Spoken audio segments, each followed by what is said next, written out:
Hello, great day everyone. It's me again, Lency. At dito naman tayo ngayon sa pagtalakay sa isang importanteng bagay na palagay natin parang ordinary lang pero pinaka-importante yan.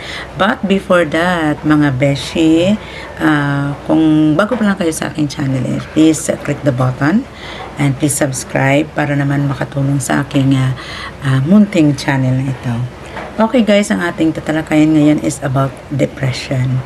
Yun nga ang sabi ng iba na parang ang depression is parang ordinary lang na kumbaga parang ang iba nga sinasabi na parang umaarte lang na ganun. Arte mo lang yan na ganun.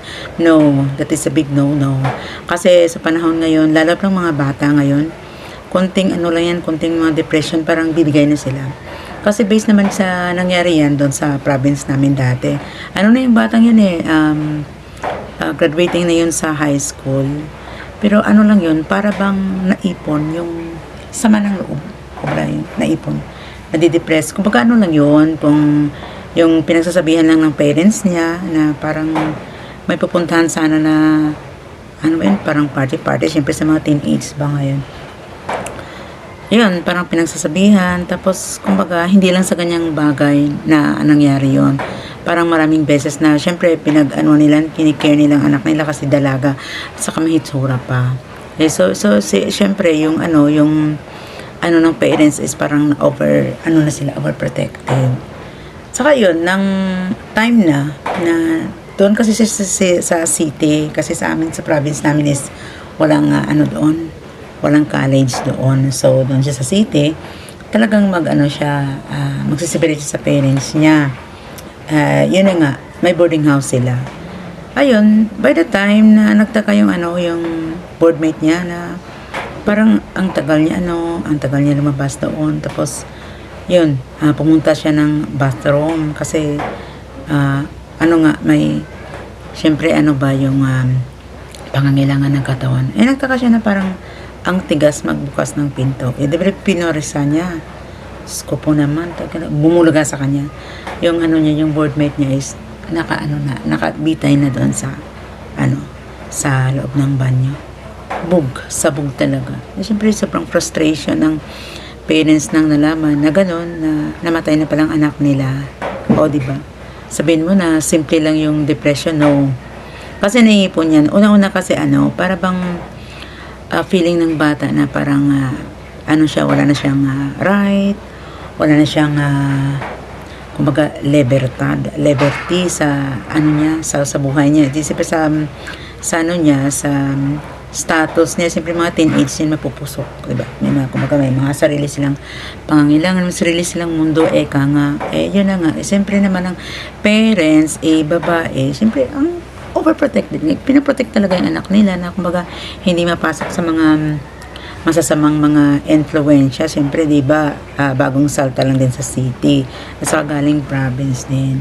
Kaya yun ang ibig kong sabihin na yung depression is hindi natin i-deal na ordinary. Kasi dapat nun time na yun sana kung open lang yung batang yun, open sa mga classmates niya or kumbaga sa mga friends niya, talaga namang nalunasan yun. Kasi pwede naman niya na mag-usap-usap sila. At saka, siyempre kung may makabigay sa kanya ng mga advices, kumbaga, gagaan ng loob, saka yung liliwanag yung paningin niya sa mundo. Kaya nga, ako, sinasabi ko na kung kumbaga sa panahon ng mga bata, for example, may mga problem sila, kumbaga, parang mostly, mga love life, kasi mga bata ngayon, mga teens, kaya pumapasok na rin sa stage na ganon, sa mga ganyang bagay. So, kumbaga, ang parents, balik close sa mga bata, kumbaga, intindihin nila yung, ang side ng mga anak nila, para magiging open sa kanila ang anak nila. Kasi minsan ang ibang anak, ang reason nila is, ilag sila, magsabi sa parents nila. Yung mga bata na yung, kumbaga hindi masyado open at kumbaga yung hindi masyado close yung masyado close yung relationship sa parents, kasi mayroong mga bata na napaka-close sa parents, napaka-boka yung kinikwento lahat na gano'n. May iba naman bata kasi na yung parang sensitive type, yung parang conservative type, kasi paiba-iba nga yung mga behavior ng mga bata, saka paano sila the way sila mag-deal sa kanilang mga parents. Mayroon naman iba na secretive, mayroon naman na yung tahimik lang sila, hindi sila hindi sila expressive, kumbaga hindi demonstrative. Ay meron naman ibang bata na yung napaka-demonstrative, lahat-lahat na lang kinukwento ko nung nangyari sa school, lahat-lahat na gano'n. Yan ang maganda yan, at least eventually kung may mga problem sila, maliit man o malaki, mapapasya up agad kasi yung parents mo andyan agad na nakaanood agad sa kanila, nakasuporta, nakaalalay. Yan ang maganda dyan. Pero mayroong iba kasi, lalo na yung iniiwanan sa mga yaya, kasi syempre ang parents both mother and father is busy sa mga work nila. So kumbaga makabigay lang sila ng mga financial support, okay na sa kanila, kasi iniisip nila na naman, di naman ako nagkulang kasi lahat naman mga needs na mga anak nila is nabigay naman nila, which is mali. Sana naman may time na kumbaga may day off sila. Alam ko may day off naman kumbaga may yung family bonding, at minsan ko kumustahin mo rin yung anak mo. Kumusta ba anak? Kumusta yung status mo sa school, yung grades mo, yung ganito ganyan. And then sasabihin natin na tatanungin mo, babatikusin mo, bakit bumaba yung score mo, gano'n.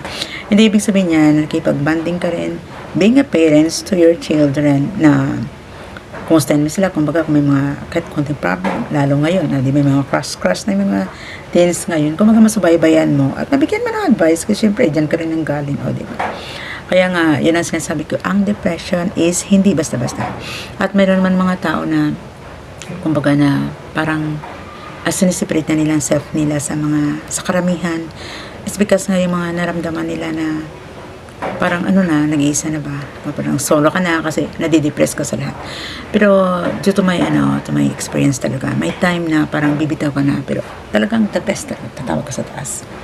Kasi, may bibigla ka lang na minsan parang may maisip ka na kumbaga yun ang pinaka-answer sa mga sa mga hinaing mo sa buhay. At saka yun na nga ang ang point yan, yung yung trust, faith, yan na talaga pumapasok yan. At talagang patience mo. Ayun. Kagaya sa sa last ko na vlog na yun na nga sinasabi ko, 3 bagay lang: faith, trust, patience. Kasi di ba, kasi kung talagang nag-trust ka sa taas, ang faith mo ganun, talagang matutupad yan mga wishes mo at the right time. Ayun na nga ang masasabi ko rin, mga advices ko rin sa mga sa mga parents, hindi lang sa mga parents, sa mga sa mga bata dyan, mga teens ngayon, na kung may problema kayo, huwag kayong basta-basta bibitaw, huwag kayong bibitaw, kasi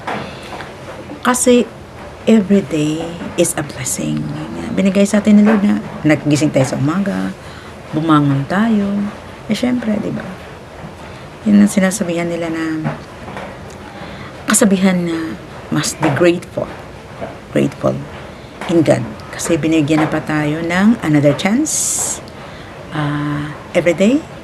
Binibigyan niya tayo ng another life sa paggising natin. So it means may plan pa siya sa atin na tayo lang naman ang makaka-solve ng ating mga problem.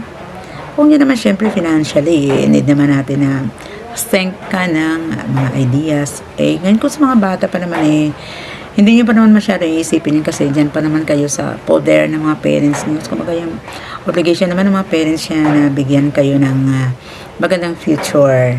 Ngayon naman kung sa tamang age na kayo, syempre makapag-isip na kayo ng tama at makapag-decide na kayo ng base sa inyo na, sa sarili nyo na, hindi na kayo mag-depend sa parents.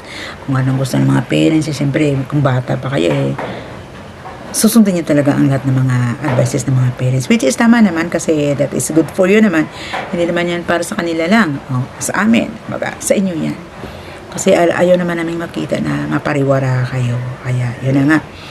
Tapos ayun na, kung sa tamang age na kayo, makapag-desisyon na kayo ng tama, at kung darating naman sa punto na may mga problema kayo, malaki man o maliit, pag-isipan niyo mabuti. Tapos minsan na parang pinapasan nyo ng bigat na ipasan nyo na sa shoulder nyo, tumingala sa taas. Stop lang muna, mag-pray, trust in God, and trust in His process. Kasi lahat na yan may solusyon. Ano mang problema, malaki man o maliit, my solution. Ayan. That's it for today, guys. In today's video, yun ang muna ng aking share. Babalik lang ako sa akin next vlog na naman. Sana naman po magustuhan nyo ang aking topic for today, kung paano conquer yung depression. At sana naman, andyan tayo palagi sa pagsuporta at pagbigay ng moral support spiritually, mentally sa ating mga anak o sa ating mga mga friends na nangangailangan sa atin. Okay, that's it for today, guys. Bye-bye. It's me again, Lency. Bye-bye. God bless everyone.